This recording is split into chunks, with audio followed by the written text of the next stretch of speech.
الحمد لله نحمده ونستعينه ونستغفره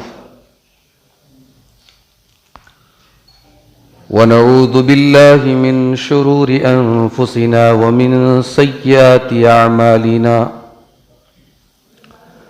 من يهده الله فلا مضل له ومن يضلل فلا هادي له وأشهد أن لا إله إلا الله وحده لا شريك له وأشهد أن محمدًا عبده ورسوله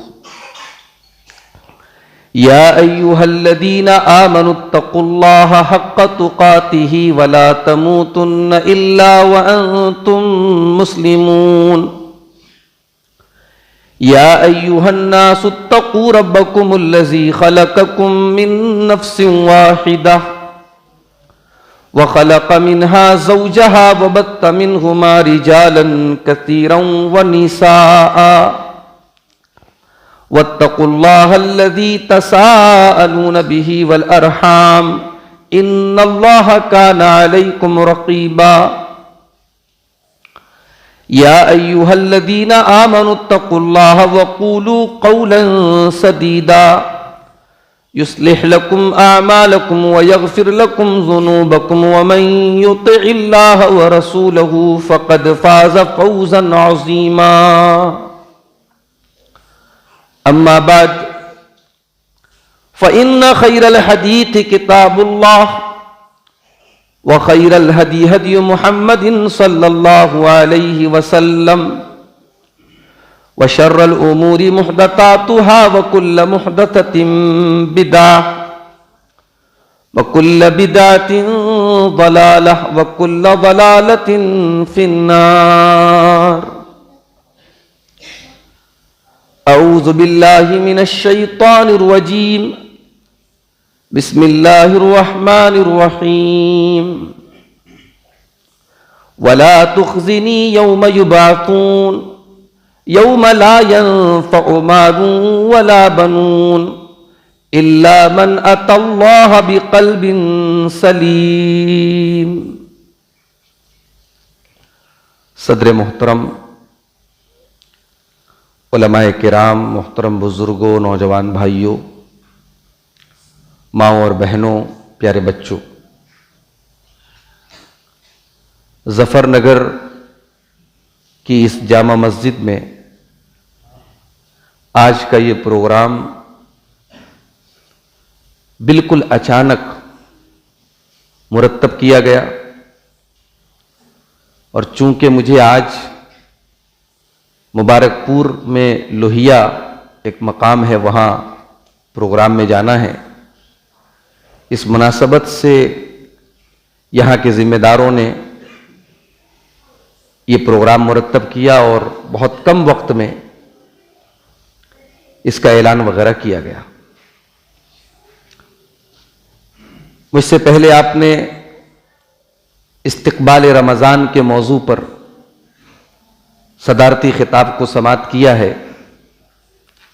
میں سوچ رہا تھا چونکہ رمضان کا مہینہ بالکل قریب آ چکا ہے، اس موضوع پر کچھ باتیں آپ کے سامنے رکھنے والا تھا، لیکن صدر محترم کی گفتگو کے بعد میں سمجھتا ہوں کہ یہ موضوع پورا ہو چکا ہے.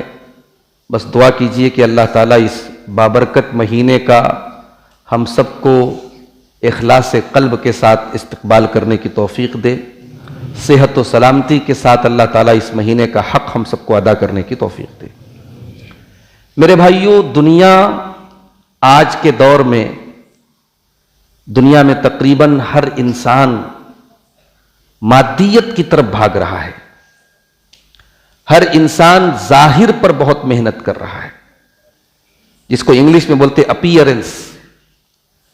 ہم دکھتے کیسے ہیں، ہمارا لباس کیسا ہے. آپ یقین نہیں کریں گے، خواتین کے میک اپ پر ہونے والا جو خرچ ہے ہر مہینے کا، وہ اوور آل اربوں روپے کا ہے.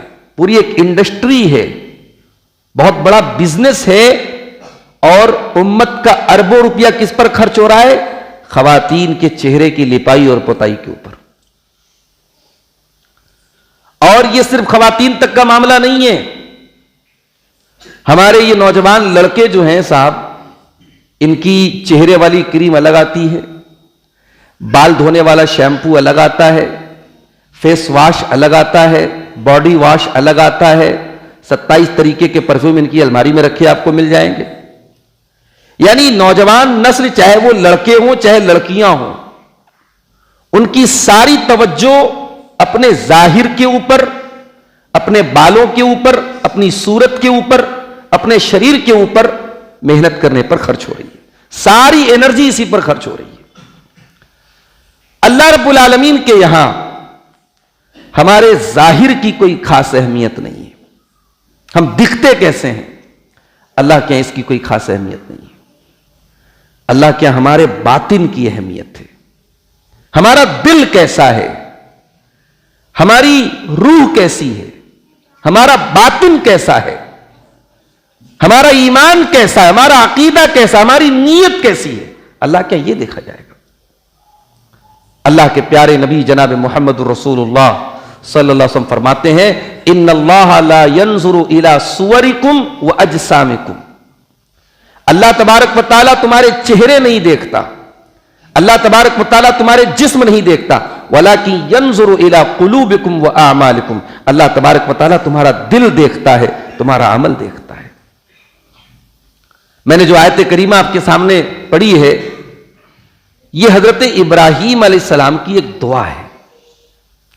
ابراہیم علیہ السلام کون تھے؟ ابراہیم علیہ السلام وہ ہستی ہیں جن کو امام الموحدین کہا جاتا ہے، جو نبیوں کے باپ ہیں.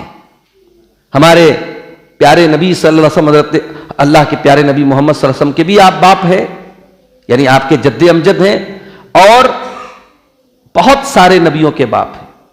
یعنی حضرت ابراہیم کے جو 2 بیٹے تھے، اسماعیل اور اسحاق، تو اسحاق کی نسل سے بہت سارے نبی پیدا ہوئے، اور اسماعیل کی نسل سے آخری نبی پیدا ہوئے. تو ابراہیم علیہ السلام کے بعد جتنے نبی آئے سب ان کی نسل سے آئے. تو بہت اونچا مقام ہے ابراہیم علیہ السلام کا. ان کی یہ دعا ہے. اللہ سے کیا مانگ رہے ہیں؟ وَلَا تُخْزِنِي يَوْمَ يُبْعَثُونَ يَوْمَ لَا يَنفَعُ مَالٌ وَلَا بَنُونَ إِلَّا مَنْ أَتَى اللَّهَ بِقَلْبٍ سَلِيمٍ. اے اللہ، تو مجھے قیامت کے دن رسوا نہ کرنا. اے اللہ، تو مجھے قیامت کے دن ذلیل نہ کرنا. قیامت کے دن مجھے دنیا کے سامنے رسوا نہ ہونا پڑے.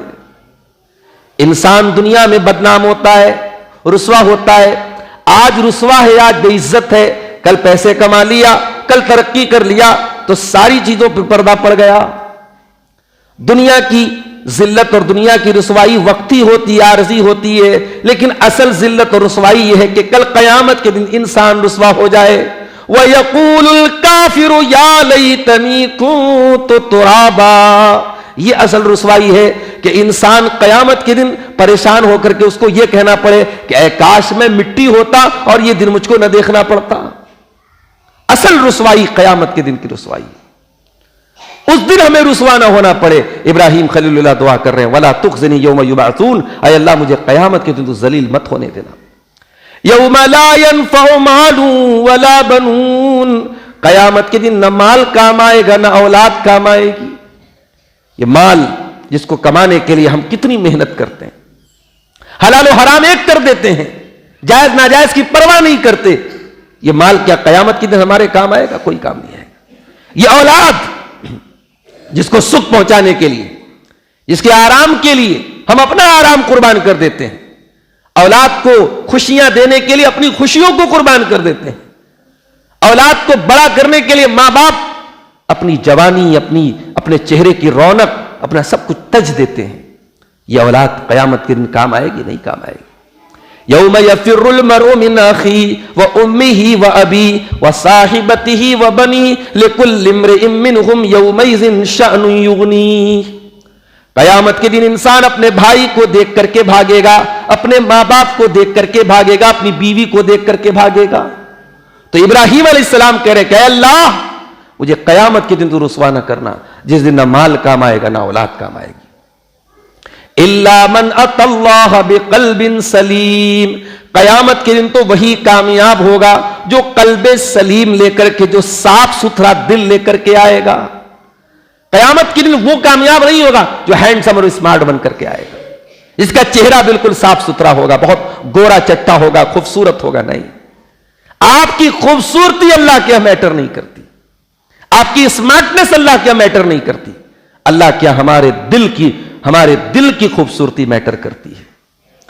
اسی لیے اللہ کے پیارے نبی فرماتے ہیں الا ان فی الجسد مضغۃ اذا صلحت صلح الجسد کلہ، او لوگو، انسان کے شریر میں ایک ایسی چیز ہے، اگر وہ صحیح ہے تو سارا بدن صحیح ہے، اگر وہ گڑبڑ ہے تو سارا شریر گڑبڑ ہے۔ الا وہی القلب، وہ دل ہے، اور یہ دل جب کٹھور ہو جاتا ہے اللہ، پھر انسان کو موت یاد نہیں آتی۔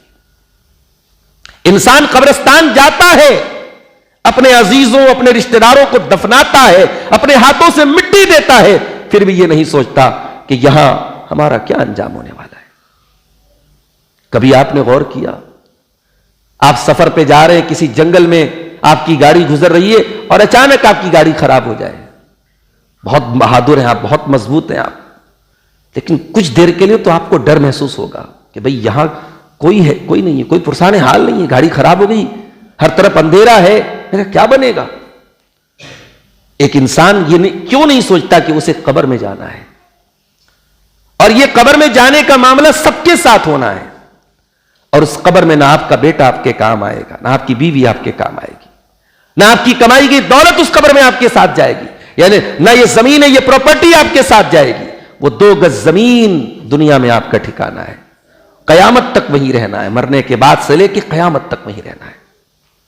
اور یہ جو قبر کی زندگی ہوگی، اس کو اللہ تعالیٰ نے قرآن میں برزخ کہا۔ برزخ مطلب سمجھتے ہیں؟ بیریئر۔ بنارس میں آج کل جگہ جگہ بیریئر لگے ہیں۔ ہمارے جو بھائی آئے ہیں گاڑی لے کے بنارس سے ڈرائیو کر کے آئے ہیں، میرے گھر سے تقریباً ½ کلومیٹر پہلے ان کی گاڑی روک دی گئی کہ بھئی یہاں سے آپ آگے نہیں جا سکتے، بیریئر لگ گیا۔ بیریئر مینس رکاوٹ۔ اللہ نے کہا کہ قبر کی جو زندگی ہے وہ برزخ ہے، وہ رکاوٹ ہے، آخرت اور دنیا کے بیچ کا ایک گیپ ہے وہ۔ حتی اذا جاء احدهم الموت قال رب ارجعون، جب انسان کی موت کا ٹائم آتا ہے، انسان کہتا ہے کہ اے میرے پروردگار، مجھے ایک مرتبہ تو دنیا میں دوبارہ جانے کا موقع دے دے، لعلی اعمل صالحا، میں دنیا میں دوبارہ جانے کا موقع مانگ رہا ہوں۔ کس لیے؟ پیسہ کمانے کے لیے نہیں، دبئی جانے کے لیے نہیں، بیٹی کی شادی کرنے کے لیے نہیں، اپنے ادھورے مکان کو پورا کرنے کے لیے نہیں، لعلی اعمل صالحا، اے اللہ تو ایک موقع دنیا میں اور دے دے، میں وعدہ کرتا ہوں میں نیک عمل کروں گا، میں اچھا کام کروں گا، میں نیکی کے کام کروں گا، ایسا عمل کروں گا جس سے تو راضی ہو جائے۔ کلا، اللہ فرماتا ہرگز نہیں، ایسا نہیں ہو سکتا۔ انہا کلمۃ ھو قائلھا، اے میرے بندے یہ تو بس تیرے منہ سے نکلنے والی ایک بات ہے جو کبھی پوری ہونے والی نہیں ہے۔ وَمِن وَرَائِهِمْ بَرْزَخٌ إِلَى يَوْمِ يُبْعَثُونَ، اب قیامت تک تجھے برزخ میں رہنا ہے، قبر میں رہنا ہے۔ اور آپ کی نالج کے لیے ایک بات بتا دوں کہ قبر جو ہوگی نا وہ دبوچے گی، قبر دبوچے گی، اور حیرت کی بات یہ ہے کہ اچھے کو بھی دبوچے گی، برے کو بھی دبوچے گی۔ قبر سب کو دبوچے گی، عذاب سب کو نہیں ہوگا۔ مومن کے لیے بعد میں قبر کشادہ، مگر مرنے کے بعد جب آپ قبر میں جائیں گے تو ایک بار قبر آپ کو ضرور دبوچے گی، ایک بار یہ احساس آپ کو قبر دلائے گی کہ اے مٹی سے پیدا ہونے والا انسان، آج تو اپنی اوقات میں آیا ہے، آج تو اپنی حیثیت میں آیا ہے۔ صحابی رسول کا انتقال ہوا، حضرت سعد بن معاذ رضی اللہ تعالیٰ عنہ کا۔ پتہ نہیں ہماری نوجوان نسل نے نام بھی سنا ہے کہ نہیں سنا ہے، افسوس کی بات ہے۔ فلموں میں، سیریلوں میں، ویب سیریز میں، انسٹاگرام میں اور فیس بک میں ہماری نوجوان نسل اتنی مگن ہے، اسے اپنے اصل ہیروز کے بارے میں نہیں معلوم۔ ہماری نوجوان لڑکیاں، ان کو معلوم ہی نہیں کہ اللہ کے نبی کی صحابیات کون تھی، نبی کی بیویاں کون تھی، ان کے حالات زندگی آپ پوچھ لیں، آپ جا کے سروے کر لیں۔ اگر میری بات پہ شک ہے، جو لڑکیاں مدرسے میں پڑھتی ہیں ان کو چھوڑ دیجئے، اسکولوں اور کانوینٹ میں پڑھنے والی بچیوں کو، بالغ لڑکیاں 18 20 سال کی لڑکیوں سے آپ پوچھ لیں، بڑی موٹی موٹی باتیں وہ نہیں بتا پائیں گی دین کی آپ کو۔ یہ ہماری نوجوان نسل کا، اتنے جلسے ہو رہے، اتنے پروگرام ہو رہے، جمعہ کے خطبے ہو رہے، مگر یہ بہت بڑا سوال ہے کہ ہماری نوجوان نسل کیوں اتنی دین سے دور ہے؟ بھئی ہم دنیا میں تو یہی جانتے ہیں کہ ہمارے بدن میں جب کوئی معمولی سا زخم ہوتا ہے تو ہم ہلکی پھلکی اینٹی بائیوٹک کھاتے ہیں، لیکن جب وہ زخم پھوڑا بن جاتا ہے تو ہم کوئی بڑا ہیوی ڈوز والا اینٹی بائیوٹک لیتے ہیں، ڈاکٹر کہتا ہے انجیکشن لگا دیتا ہے کہ نہیں صاحب اس کو جو ہے تگڑی اینٹی بائیوٹک دینی۔ اتنا بیکٹیریا پھیلا ہوا ہے سماج میں، بدکاری کا، بے حیائی کا، ننگے پن کا۔ آج کل آپ دیکھیں کیا کیا ہو رہا ہے، کامیڈی کے نام پہ کیا پھور پن پیش کیا جا رہا آپ کی نوجوان نسل کے سامنے۔ یوٹیوب کے اوپر کامیڈی کے نام پہ وہ ننگئی ہے، وہ عریانیت ہے، وہ بے حیائی ہے کہ اللہ کی پناہ ہے۔ اپنے آپ کو کامیڈین کہنے والے لوگ اتنی غلیظ اور گندی باتیں کر رہے ہیں کہ جو بڑے اپنے آپ کو ماڈرن لوگ کہتے تھے اب ان کو بھی گھن آنے لگی کہ یار یہ تو زیادہ ہو رہا ہے۔ ایک ایسے ماحول میں ہماری نوجوان نسل کو دین کیسے پہنچایا جائے، یہ بہت بڑا سوال ہے۔ یہ روایتی پروگرام اور جلسے، معاف کیجئے گا، دیٹ از ناٹ انف، یہ کافی نہیں۔ آپ کے مدرسے مئو مدارس کا گڑھ ہے، مئو میں مدارس الحمدللہ بہت پرانے دور سے ہیں اور بہت اچھے چل رہے ہیں، مگر اب یہ مدارس بھی اس سیلاب کو روکنے کے لیے کافی نہیں ہے۔ بھئی ٹھیک ہے، آپ کی قوم کے وہ بچے جو مدارس میں پڑھ رہے ہیں آپ ان کی تربیت کریں گے، اسکولوں کا کیا کریں گے آپ؟ کلاس 8 کلاس 9 کی پڑھنے والی لڑکیاں وہ ویلنٹائنز ڈے منا رہی، ان کا کیا کریں گے آپ؟ کون سا ایسا پارک ہے، کون سا ایسا ہوٹل ہے، کون سا ایسا ریسٹورنٹ ہے، کون سی ایسی تفریح گاہ ہے جہاں آپ کی قوم کی برقع نشین لڑکیاں نہیں پائی جا رہی ہیں؟ ویڈیوز آ رہے ہیں صاحب حقہ پی رہی ہیں لڑکیاں، ویڈیوز آ رہے ہیں پارکوں میں ڈانس کر رہی ہیں آپ کی مسلمان برقع نشین لڑکیاں۔ اس نوجوان نسل کو میرے بھائیوں برباد ہونے سے بچا لو، اور یہ برباد ہونے سے کب بچے گی؟ جب آپ دل پر محنت کریں گے۔ سب سے پہلے آپ کو دل کو سنوارنا پڑے گا، چہرے کو اور اپیئرنس کو بعد میں بھی سنوارا جا سکتا ہے، پہلے دل پر محنت کرنی پڑے گی۔ سعد بن معاذ کا انتقال ہوا، جنازہ اٹھایا جا رہا ہے، جنازہ بڑا ہلکا ہے۔ کہنے والوں نے کہا کہ اللہ کے نبی سعد بن معاذ تو بڑے بھاری بھرکم تھے، جنازہ اتنا ہلکا کیوں ہے؟ آپ نے فرمایا ان لہو حملتن غیرکم، سعد بن معاذ کے جنازے کو فرشتوں نے بھی اٹھایا ہوا ہے، 70,000 فرشتے ان کے جنازے میں شامل ہیں۔ اتنے بڑے صحابی ہیں، ان کے انتقال کے موقع پر اللہ کے نبی فرماتے ہیں اہتز الموت اہتز العرش لموت سعد بن معاذ، سعد بن معاذ کی موت پر اللہ کا عرش بھی ہلنے لگا۔ اتنے بڑے صحابی ہیں، اللہ کے پیارے نبی فرماتے ہیں فتحت لہ ابواب السماء، ان کے مرنے کے بعد آسمان کے دروازے کھول دیے گئے، آسمان کے فرشتے بھی ان کا ویلکم کر رہے ہیں، استقبال کر رہے ہیں۔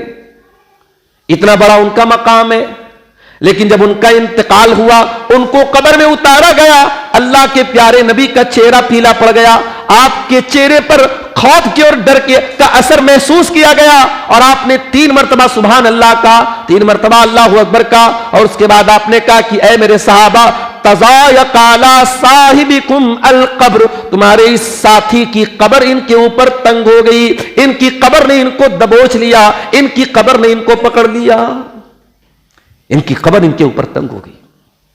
اور آپ نے آگے فرمایا وَإِنَّ لِلْقَبْرِ زَقْتَةً لَوْ نَجَا مِنْهُ أَحَدٌ لَنَجَا سعد بن معاذ، کہ قبر سب کو دبوچے گی، اگر قبر کے دبوچنے سے اور قبر کے جو ہے پکڑنے سے اگر کوئی بچتا تو سعد بن معاذ بچ جاتے۔ میرے بھائیوں، آج ہمارے دل اتنے سخت ہو چکے ہیں کہ ہمیں قبر دیکھ کر کے بھی وہ دبوچنا یاد نہیں آتا۔ قبرستان میں بیٹھ کر ہماری نوجوان نسل جوا کھیلتی ہے، قبرستان میں بیٹھ کے لڑکیوں سے باتیں کرتی ہے، قبرستان میں بیٹھ کر کے غیبتیں ہوتی ہیں، ہمیں قبرستان میں بھی موت یاد نہیں آتی، وہاں پر بھی ہمارا دل اتنا سخت ہو چکا ہے۔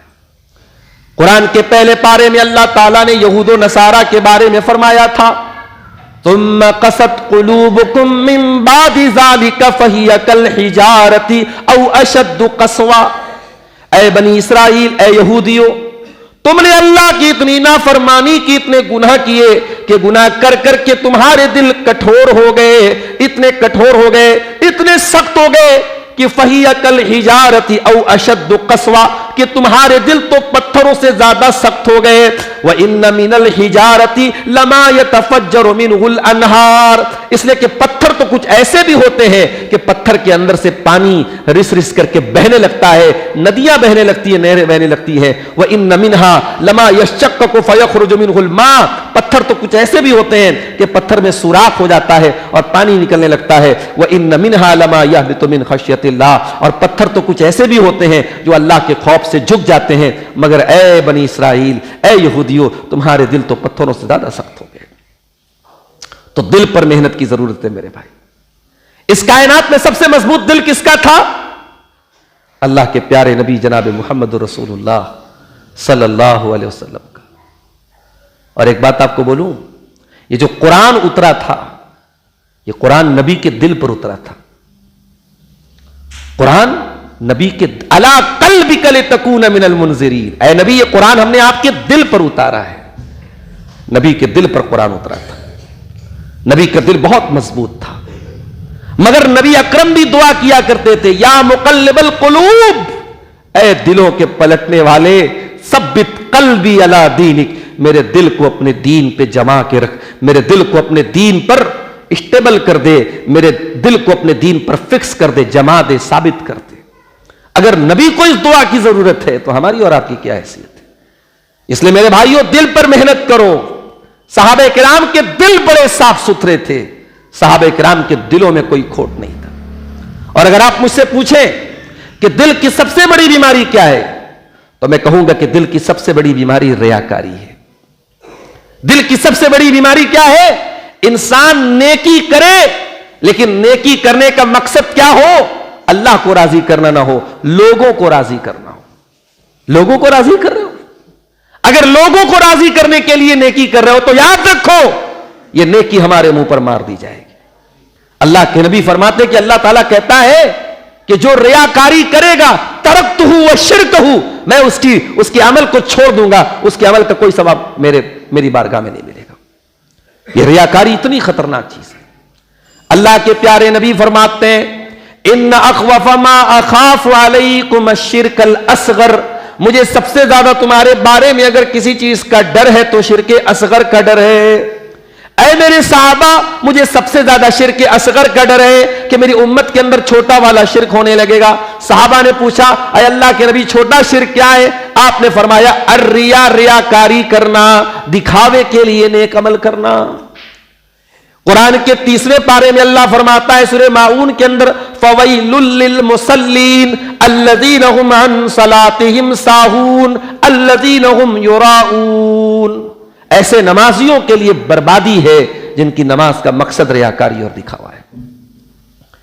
اسی لیے اللہ تعالیٰ قرآن کے 29ویں پارے میں سورہ دہر کے اندر جب اپنے جنتی بندوں کا تذکرہ کرتا ہے، اپنے متقی بندوں کا ذکر کرتا ہے تو کیا فرماتا ہے؟ وَيُطِعِمُونَ الطَّعَامَ عَلَى حُبِّهِ مِسْكِينًا وَيَتِيمًا وَأَسِيرًا، میرے متقی بندے غریبوں کو کھانا کھلاتے ہیں، یتیموں کو کھانا کھلاتے ہیں، قیدیوں کو کھانا کھلاتے ہیں، اور کھانا کھلاتے وقت یہ کہتے ہیں انما نطعمکم لوجہ اللہ، ہم تمہیں اللہ کو راضی کرنے کے لیے کھلا رہے ہیں.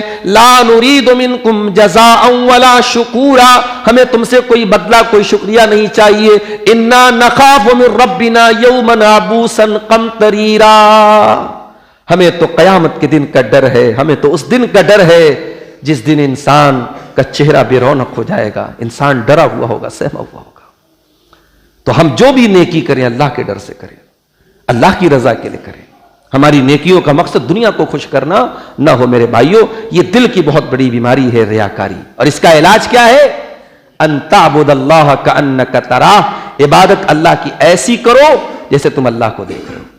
فإن لم تکن ترا، اگر اللہ کو نہیں دیکھ پا رہے ہو فإنہ یراک، تو کم سے کم یہ تصور کرو کہ اللہ تم کو دیکھ رہا ہے.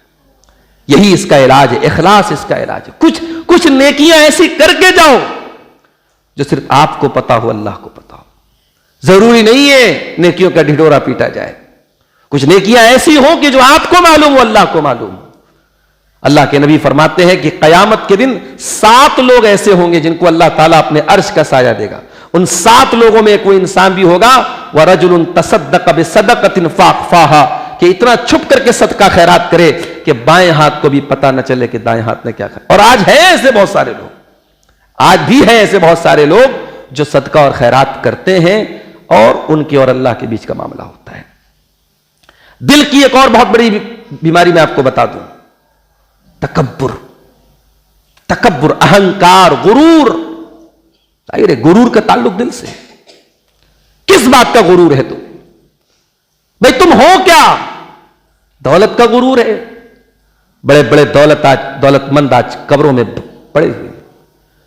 اپنی شہرت کا غرور ہے, یہ شہرت کب بدنامی میں بدل جائے کوئی ٹھکانہ نہیں ہے. بڑے بڑے بادشاہوں کو دیکھا گیا کہ ہاتھوں میں کٹورا ان کے آ گیا. اے انسان تجھے کس بات کا غرور ہے؟ الم نخلقکم من ماء مہین فجعلناه في قرار مكين فقدرنا الى قدر معلوم. اے انسان تو بھول گیا ہم نے تجھے ایک حقیر پانی سے پیدا کیا اور ماں کے پیٹ میں ایک محفوظ جگہ تجھ کو ہم نے رکھا. الى قدر معلوم, اور ایک مقررہ وقت تک تجھے تیری ماں کے پیٹ میں رکھا گیا. فقدرنا فنعم القادرون, ہم کو پتا تھا کہ تجھے کتنے دن ماں کے پیٹ میں رہنا ہے. 7 مہینے کے بعد تو آئے گا, 8 مہینے کے بعد آئے گا کہ 9 مہینے کے بعد آئے گا, سیزیرین کے ذریعے آئے گا کہ نارمل ڈیلیوری کے ذریعے آئے گا. ہمیں تیرا آگا پیچھا سب معلوم تھا.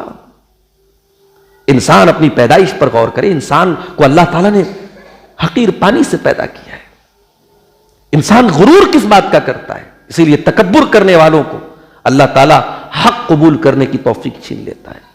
سَأَصْرِفُ عَنْ آيَاتِيَ الَّذِينَ يَتَكَبَّرُونَ فِي الْأَرْضِ بِغَيْرِ الْحَقِّ. اللہ فرماتا ہم اپنی آیتوں سے ان لوگوں کو پھیر دیں گے, ان لوگوں کو ہماری آیتیں سمجھ میں نہیں آئیں گی, وہ لوگ ہماری آیتوں کو قبول نہیں کریں گے جو زمین میں تکبر کریں گے, گھمنڈ کریں گے. تکبر کرنے والوں کو اللہ تعالیٰ حق کو قبول کرنے کی توفیق نہیں دیتا ہے. نبی کے دور میں ایک عمر ابن خطاب تھے اور ایک عمر بن ہشام تھا. ایک عمر ابن خطاب تھے اور ایک عمر بن ہشام تھا. دونوں اپنے اپنے قبیلے کے بڑے بڑے لوگ تھے. اللہ کے نبی نے دعا کی کہ اے اللہ ان دونوں میں سے جو تجھے محبوب ہو تو اس کو ایمان کی دولت دیتے. اللہ کو منظور تھا عمر ابن خطاب کا ایمان لانا, اور اللہ کو منظور تھا ابو جہل کے سینے پر اس کے دل پر مہر کا لگنا. ابو جہل ایمان نہیں لایا, اسلام کا کٹر دشمن بنا رہا, اور جنگ بدر میں چھوٹے چھوٹے بچوں کے ذریعے ابو جہل کا خاتمہ کیا گیا. تو تکبر کرنے والے کا انجام میرے پیارے ساتھیوں بہت برا ہے. دنیا کی تاریخ ہمیں بتاتی ہے قوم عاد, قوم سمود بڑے بہت طاقتور قومیں تھیں.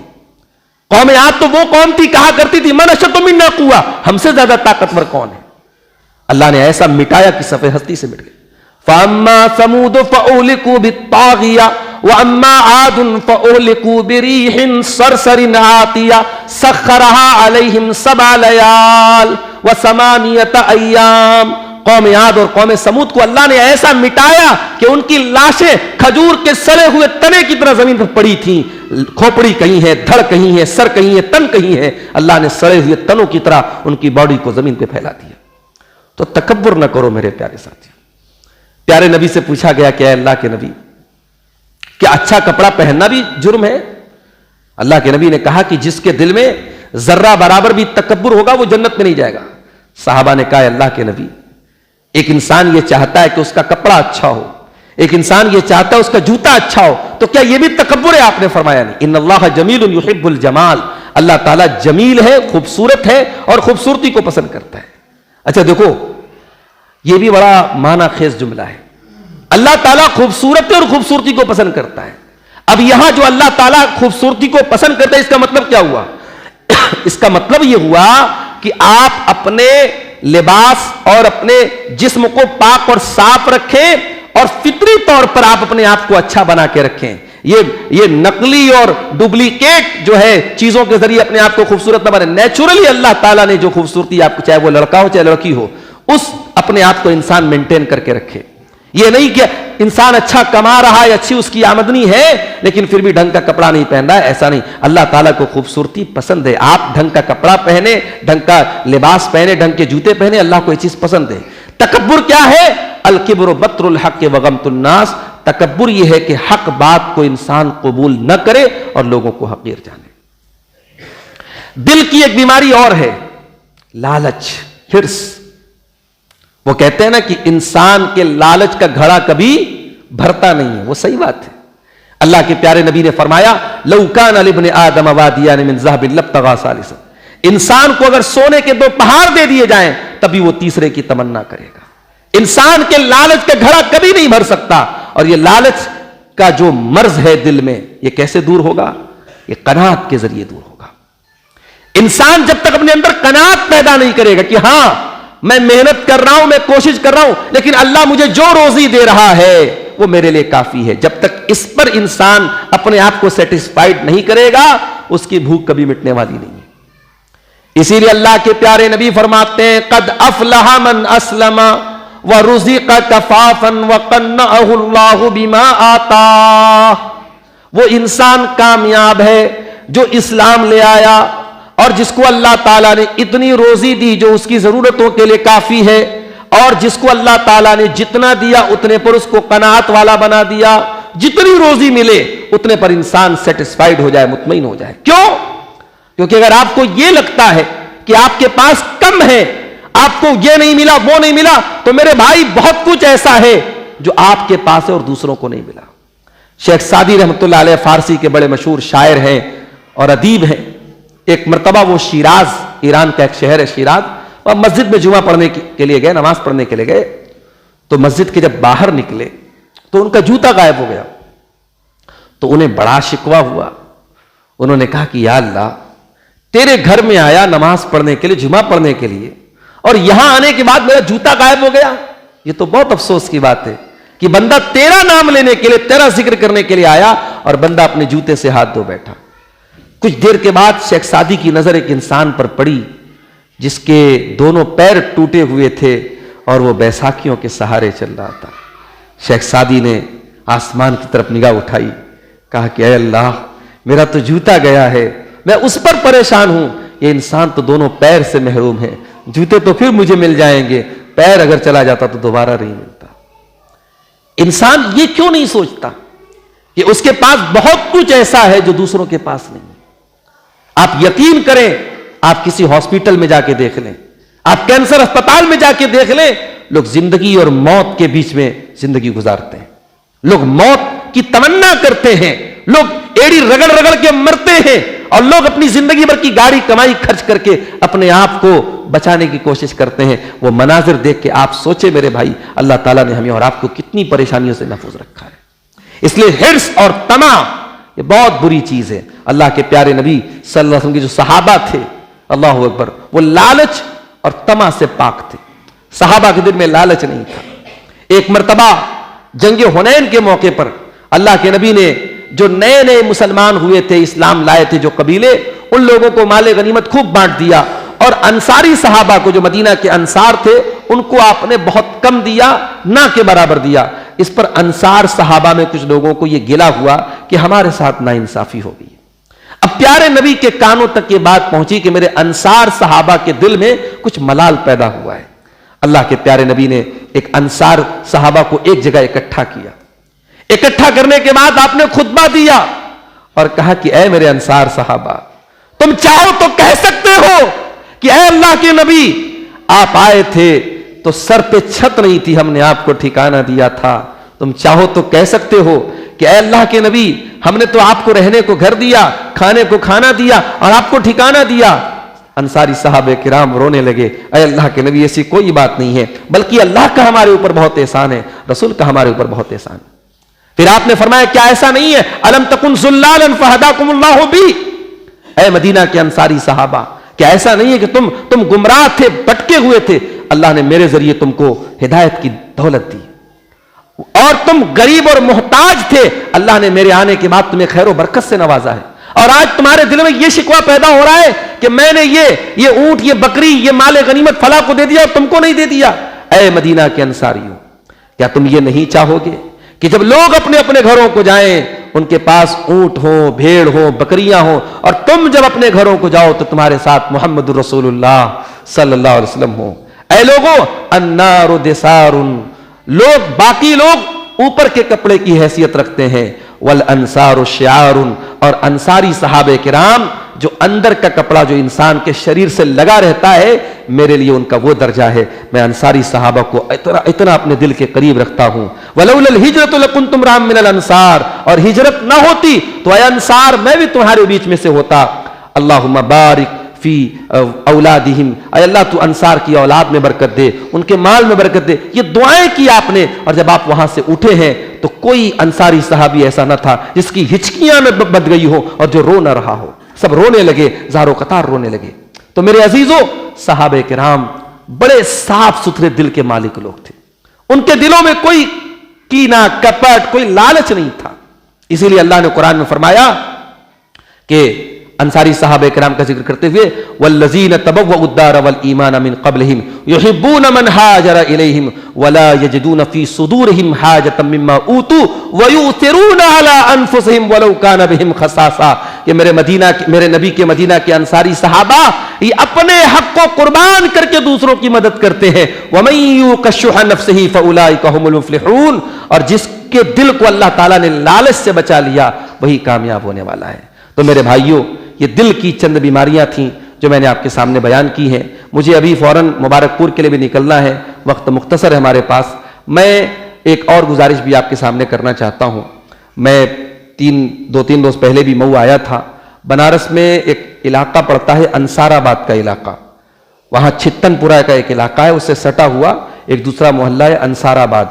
وہاں ہماری جماعت کے احباب نے ایک زمین خریدنے کا ارادہ کیا ہے، اور قیمت وغیرہ لگ چکی ہے، رجسٹری بھی ہو چکی ہے۔ اب زمین والوں کو اس کا پیسہ دینا ہے جو تقریباً 75 لاکھ روپے ہیں، اور ابھی تک ان لوگوں نے دوڑ دھوپ کر کے 25 لاکھ کا انتظام کیا، ابھی 50 لاکھ کی رقم باقی ہے، اور کافی پریشان ہے وہ لوگ، دوڑ رہے تھے۔ تو مجھ سے کئی مرتبہ ان لوگوں نے مطالبہ کیا کہ چل کے مئو کے بھی اہل خیر حضرات سے رابطہ کیا جائے۔ میری اپنی مصروفیات ہیں، وقت نہیں رہتا، بیچ میں میں نے 2 دن پہلے وقت نکالا تھا اور میں ان کے ساتھ آیا تھا۔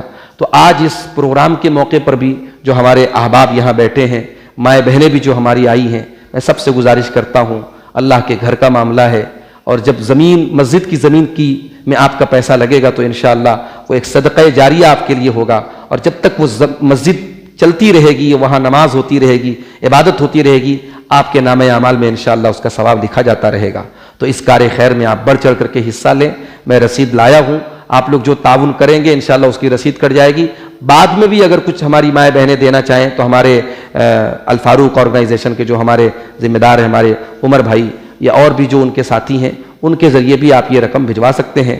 ہم اللہ تعالیٰ سے دعا کرتے ہیں رب العالمین اپنے اس گھر کی زمین کے سلسلے میں اور اپنی اس مسجد کے سلسلے میں ہم سب کو آگے بڑھنے کی اللہ تعالیٰ توفیق عطا فرمائے۔ رب العالمین ہمارے تمام نیک اعمال کو قبول فرمائے، ہماری نیتوں کو اللہ تعالیٰ ریاکاری سے بچائے، ہمیں اخلاص کی توفیق عطا فرمائے۔ رب العالمین آگے رمضان کا برکت والا مہینہ آنے والا ہے، اللہ ہمیں صحت اور تندرستی دے، اور ہمیں اس مہینے کو حاصل کرنے کی اللہ تعالیٰ توفیق دے۔ ہم میں سے بہت سارے لوگ پچھلے رمضان میں ہمارے بیچ میں تھے، اس رمضان میں نہیں ہیں۔ ہم خوش نصیب ہے کہ اللہ تعالیٰ ہماری زندگی میں ایک اور رمضان لا رہا ہے، ہم گنہگاروں کو، ہم خطا کاروں کو اللہ سدھرنے کا ایک اور موقع دے رہا ہے۔ اے اللہ، جیسے تو نے ہماری زندگی کو تھوڑا بڑھایا ہے، ہمیں ایک اور رمضان تو دے رہا ہے۔ اے اللہ، اس رمضان کا ہمیں حق ادا کرنے کی توفیق عطا فرما۔ پروردگار، ہم اس اللہ کے گھر میں، تیرے گھر میں بیٹھے ہیں، ہم تیری بارگاہ میں تجھ سے اپنے گناہوں کی معافی مانگتے ہیں۔ الہ العالمین ہم سب کی مغفرت فرما دے۔ رب العالمین ہماری روزی روٹی میں برکت عطا فرما، ہماری نوجوان نسل کو پروردگار تو برائیوں سے بچا لے، ہماری قوم کی بیٹیوں کو تو ان تمام فتنوں سے، بے حیائی اور زناکاری اور بدکاری کے فتنوں سے بچا لے۔ پروردگار ہماری نوجوان نسل کو جو ان کے اصل ہیرو ہیں، تیرے نبی اور تیرے نبی کے صحابہ، ان کے نقش قدم پہ چلنے کی توفیق عطا فرما۔ رب العالمین ہمیں ہر قسم کی شرک و بدعت سے، ہر قسم کی برائیوں سے اور خرافات سے ہم سب کی حفاظت فرما۔ اے اللہ، اس شہر مئو کے اندر پچھلے کچھ دنوں سے بہت ساری آزمائشوں کو ہم دیکھ رہے ہیں اور محسوس کر رہے ہیں، اور بہت طریقے سے ظلم و ستم کیے جا رہے ہیں، اور بڑی منظم سازشیں کی جا رہی ہیں۔ اے اللہ، تو ہماری جان و مال کی، ہماری عزت و آبرو کی حفاظت فرما۔ پروردگار جو لوگ ہمارے ساتھ غلط ارادے رکھے ہوئے ہیں، اے اللہ تو خیر الماکرین ہے، تیری تدبیر سب سے اعلیٰ ہے، تو ان چال بازوں کی چال کو انہی کے اوپر پھیر دے۔ اے اللہ جو بھی ہمارے ساتھ برائی کا ارادہ کرے، جو بھی ہماری مساجد کے ساتھ، ہمارے مدرسوں کے ساتھ، ہمارے جان و مال کے ساتھ غلط ارادہ کرے، اے اللہ ان تمام مکاروں اور چال بازوں کی چال کو تو پھیر دے۔ رب العالمین ہمارے اس وطن عزیز کی حفاظت فرما، اسے ظالموں کے ظلم سے، شریروں کے شر سے تو محفوظ کر دے، جب تک دنیا میں ہم زندہ رہیں اسلام پر ہم زندہ رہیں اور ہمارا خاتمہ ایمان پر ہو، آمین۔ وآخر دعوانا ان الحمدللہ رب العالمین، والسلام علیکم ورحمۃ اللہ وبرکاتہ۔ جلسے کے اختتام کا اعلان کیا جاتا ہے اور آپ سے گزارش کی جاتی ہے کہ اذان کا وقت ہو چکا ہے، اذان ہوگی، نماز پڑھ کر ہی جائیں۔ السلام علیکم۔ کوئی برکتی رومال تو